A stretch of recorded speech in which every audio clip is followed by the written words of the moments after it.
Have you ever looked at sensitivity and concluded that it's a kind of weakness? This is very easy to do, but let's look at it in more detail.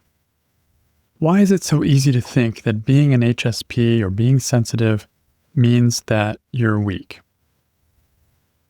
There are several ways that the mind can go, and if you look at it, you may say, okay, highly sensitive people reach a point of overwhelm sooner than others. Therefore, they must be weaker. There must be less tolerance. It actually sounds very logical and makes a certain amount of sense. And so it's very easy to start thinking, oh my gosh, okay, this really is a problem or a disability or something that is either needs to be fixed or something to feel sorry about in a kind of way. And if you've ever caught yourself comparing your ability to tolerate external stimuli versus other people's and found that it wasn't as much, weren't able to, it's very easy to go into like, oh man, there's something wrong, right? There's something wrong with me. I am actually weaker. Easy to buy into. And we can't just power through loud environments or long work days or a lot of conflict the way that other people can. And is that the definition of being weak? I mean, isn't that what we kind of think of as weak? Oh, well, you can't last as long. You can't go as far. You can't withstand as much. And so, yeah, it starts to sort of line up and it's like, okay, well, maybe I am weak. Maybe being sensitive is weak. And it's starting to get a little bit scary when you start thinking this way. And then you add in, it takes longer to make decisions. So like, what's up with that? Is there something wrong here? Is there this slow processing, something that is, again, some kind of handicap? The need for alone time. It's so easy to judge. Oh, I need a lot more alone time than other people. Some people don't need any alone time. And so they must be stronger. See how the comparison starts to happen? It's very, very easy to do this. You can even start judging this sensitivity as being fragile or weak or something like that. Then you add in, especially if you're in the Western culture, the value that is put on being thick-skinned or being fast-paced or being competitive or being emotionally detached. All these things tend to be valued in our culture, and when you compare to what a highly sensitive person is just the opposite. It's something like, oh my gosh, there's something wrong with this person, and it's easy to judge it as weak. Like we're seeing those qualities as good and the qualities of sensitivity as less than optimal. So sensitivity is often viewed as the opposite of strength in many cultures, in many mindsets, in many of our own conclusions. And that's what I want to look at more closely with you just now. I think about my own experience. For example, where I could easily judge myself as being weak is I don't like to fight. And I don't like to beat someone. It just doesn't sit well with me. I don't like to do that. And so when I'm forced into a situation where I have to, I may actually look weak. I may actually get out of the situation or concede or do things that others would easily judge as weak. So this is what we're up against when we take an objective look at ourselves and go, oh my gosh, is being highly sensitive actually mean that we are weak? Let's take a look. But first, take a look at how this idea that sensitivity could be weakness affects your confidence and affects your stress level. What happens when you buy into this idea? If you see yourself as weak because of being sensitive, then you may start to see yourself as less than. I think that's the natural conclusion. I'm less than. I can't fight, for example. So there's something wrong with me. I am weak. And then you can kind of feel your shoulders slumping. You can feel yourself like not wanting to be seen. It's all of the kind of things that go with lack of confidence or even the beginnings of shame when we're judging ourselves as less than. This is also, I think, a factor because being highly sensitive is such a minority, 15 to 20% of the population, that we've heard it from so many different angles that, oh, there's something, you're too sensitive. And we start buying into that, and there can be a kind of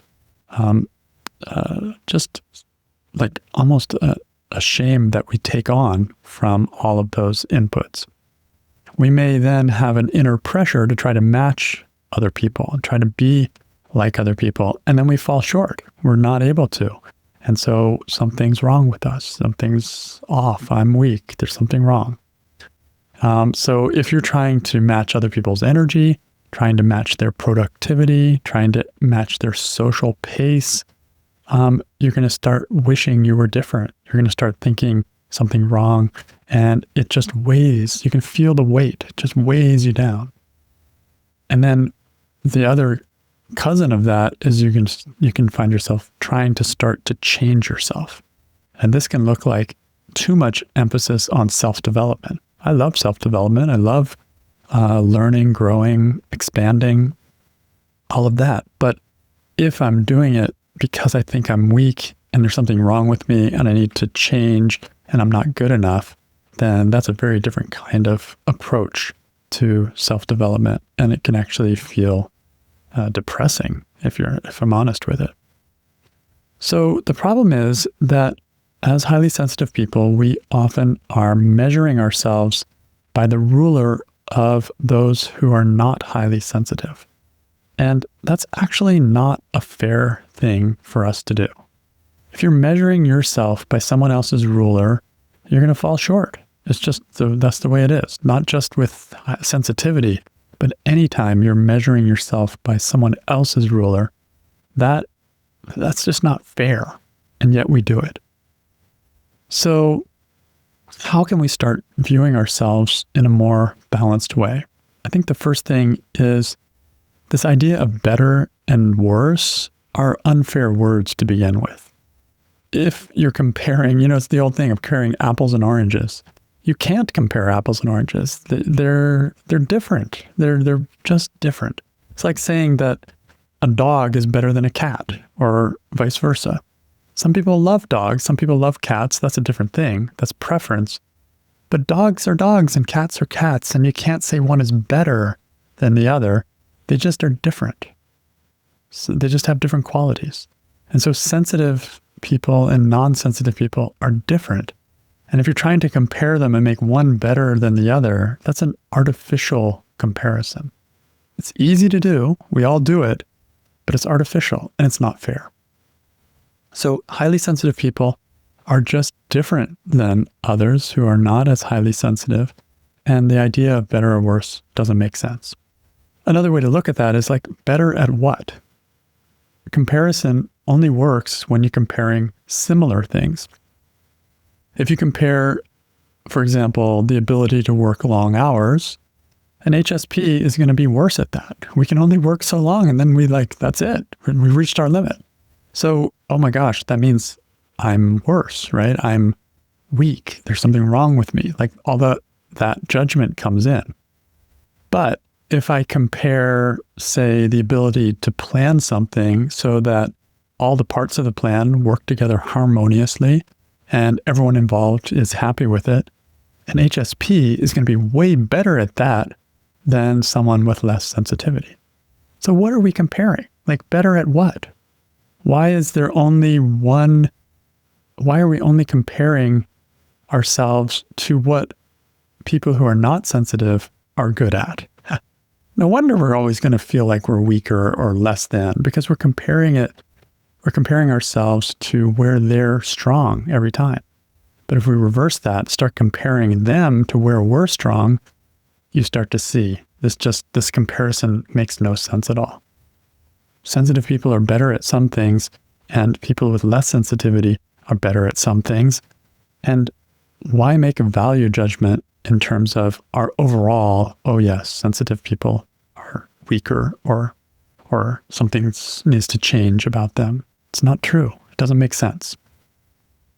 If you take, for example, the ability to stay balanced in a noisy environment, an HSP is going to come out to be the loser if you compare it to someone who has less sensitivity, because they're going to be able to withstand that noisy environment much more than an HSP.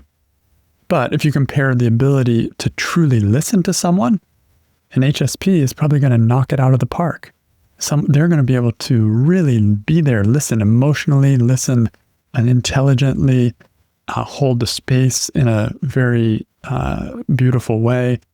So where a less sensitive person is going to shine in a noisy environment and is going to stay resilient and robust and balanced, that's wonderful.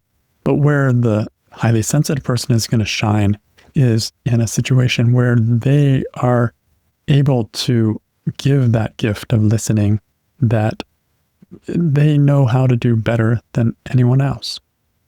And you can keep going. If you compare the threshold for reaching overwhelm, and you look at someone who's not so sensitive, they may look like they're really strong, and an HSP may look really weak. But if you compare the ability to keep going long-term in a balanced way, the HSP may actually do better. It's that old thing of the tortoise and the hare, right? The hare looks great because it can run so fast, but the tortoise just keeps on going and at a nice pace as long as it stays within its its natural rhythm. It's going to just keep on moving and may actually win the race in a kind of funny way. So we have to be very careful how we compare. If we're comparing only to where people who are not so sensitive are strong, then we are going to come out the losers every time. But that doesn't have to be the only way that you look at it. And that's why I'm visiting this, to show you that you can look at it from many different angles. For example, it's sometimes valued to be less emotional in our society especially. And so being like cool and calm and collected and all that is great. And people who are less sensitive, they're great at that. They can just maintain this evenness, and it's fantastic. The highly sensitive person is going to be up, and it's going to be down, and it's going to be emotion, it's going to be tears. And so if you compare that to this ideal of cool, calm, and collected, the HSP is going to look like, oh boy, there's something wrong with you, or you're weak, that kind of thing. But if being emotional is valued, and that there are environments where being emotional is valued, then the highly sensitive person is going to shine. Like, who do you want supporting you through hard times? Do you want someone who's just cool, calm, and collected? Or do you want someone who can appreciate the emotion that you're going through, can respectively hold the space for you as you go through it? This is where the HSP shines.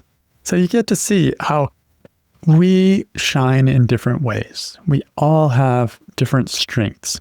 And we're just talking in general about highly sensitive people or less sensitive people.